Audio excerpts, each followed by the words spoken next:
Bonjour, bonjour, bonsoir et bienvenue à notre entretien numéro 67. Aujourd'hui, je vais vous parler du partage, de la distribution des biens, distribution des richesses. Mais attention, là, c'est important de m'écouter. Et vous allez voir pourquoi. Il y a un journaliste qui s'appelle Benjamin Appelbaum. Il est l'éditorialiste principal du journal Le Monde des Affaires. Il est également membre du comité de rédaction du New York Times, le prestigieux New York Times. Il déclare ceci: nous vivons dans une ère d'abondance, matérielle, de prospérité sans précédent, de richesse, d'aisance, de biens en grande quantité. Toutefois, nous vivons également une ère de malaise social, de troubles, de difficultés, d'embarras même, de gênes et d'obstacles sociaux.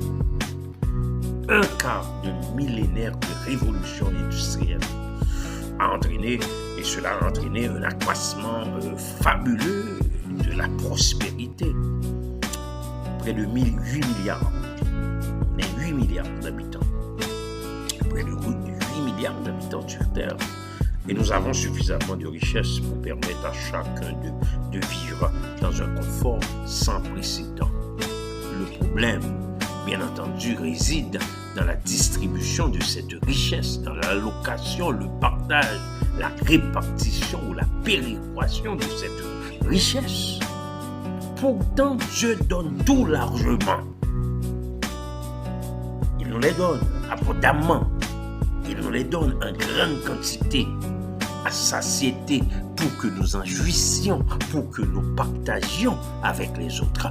Car ceux qui sont riches, qui sont aisés, qui ont beaucoup d'argent, beaucoup de richesses honnêtes, sont invités à reconnaître que c'est une faveur de Dieu.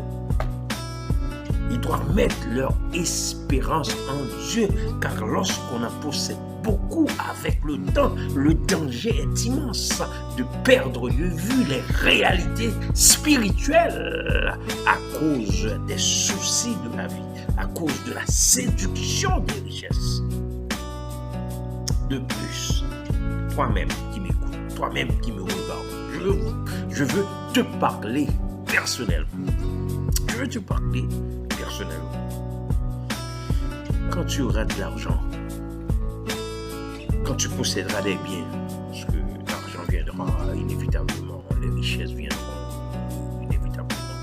Quand tu auras de l'argent, quand tu posséderas des biens, des maisons, ne sois pas orgueilleux. Ne mets pas ton espérance dans des richesses incertaines. Fais du bien. Sois riche aussi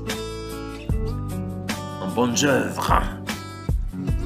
Sois généreux, comme Paul a demandé à Timothée de recommander aux riches de ce siècle, aussi de notre siècle, de leur dire de ne pas être orgueilleux, de ne pas mettre leur espérance dans des richesses incertaines, mais de la mettre en Dieu qui nous donne avec abondance toutes choses pour que nous en jouissions. Faisons du bien. Soyons riches en bonnes œuvres, bonnes œuvres. Ayons de la libéralité et de la générosité.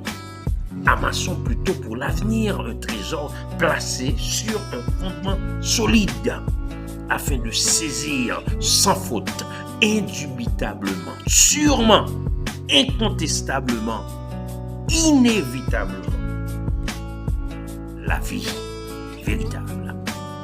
Car nous n'avons rien apporté dans le monde, comme d'ailleurs, nous n'en pouvons rien apporter.